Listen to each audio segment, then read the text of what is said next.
öləndə özümüzlə heç nə aparmırıq. Nə titul, nə də əmlak, nə qızıl, nə də gizlətməyi planlaşdırdığımız yaralar. Əlimiz boş gedirik, ciblərimizlə tamamilə boş. Şəkillərimiz saxlanılır hansısa çəkməcədə. Təbəssümümüzdən bəri heç kimin paylaşa bilmədiyi bir şey. Bir varis evi alır, digəri heç vaxt taxmadığı üzüyü alır. Ən sadiq varis inventarın qayğısına qalmaqdan baş ağrısı alır. Dəhlizdə səslər yüksəlir, gizli maraqları aşkar edir. Əldə edə biləcəkləri hər şey haqqında. Mülkümüzdən öləndə əlimiz boş gedirik. Şəxsiyyət vəsiqələrimizi belə götürmürük. Açarlar qoyduq, maşınlar qoyduq, qalaları qoyduq, zinət əşyalarını qoyduq. Getmək vaxtı asandır, döyüşmək vaxtı çətindir. Varislər malikanə uğrunda vuruşacaqlar, otaq qazanı uğrunda, hətta tualet kağızı uğrunda da. Amma əli boş gedirik, şəxsiyyət vəsiqələrimizi belə götürmədik. Şəxsiyyət vəsiqələrimiz hansısa çəkməcədə qalır.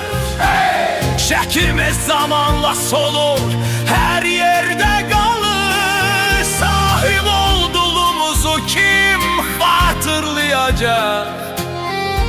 Varislər yalnız geridə qoyduğumuz şeyləri istəyirlər. İstər təpədəki malikanə olsun, istifadə edən müqəddəsin şəkli, mətbəx lavabosunun yanında, İstər paslı tava olsun, İstər otaq qazanı olsun. Varislər geridə qoyduğumuz hər şey uğrunda vuruşacaqlar. Bizdən başqa bir varis masanı alır, digəri deyir maşını mən saxlayacağam. Atam ölməsələr mən ona baxdım. Varislər artıq qonaq otağında dava edirlər.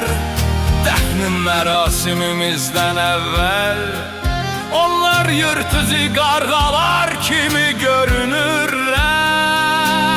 Hətta dəhlizdəki qufumuzu belə hiss edirlər.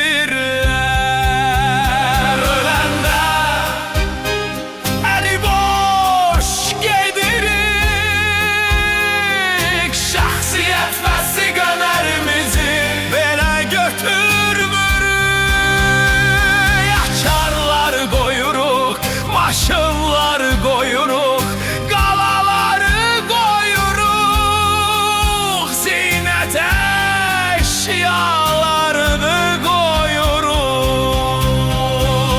Getmək vaxtı asandır, döyüşmək vaxtı çətindir. Varislər malikanə uğrunda mübarizə aparacaqlar. Otaq qazanı üçün, hətta tualet kağızı üçün belə. Amma əl boş gedirik. Şəxsiyyət vəsiqələrimizi belə götürmürük.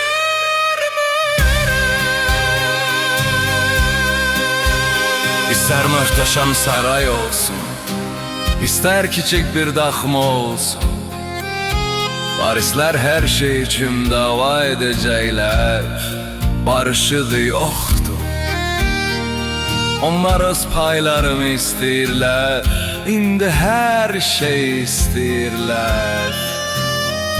Onlar köhnə ayaqqabılarımız için dava edəcəklər. Onlar məvəllərimiz için dava edəcəklər. Onlar otel qazanımız için dava edəcəklər. Onlar geride koyduğum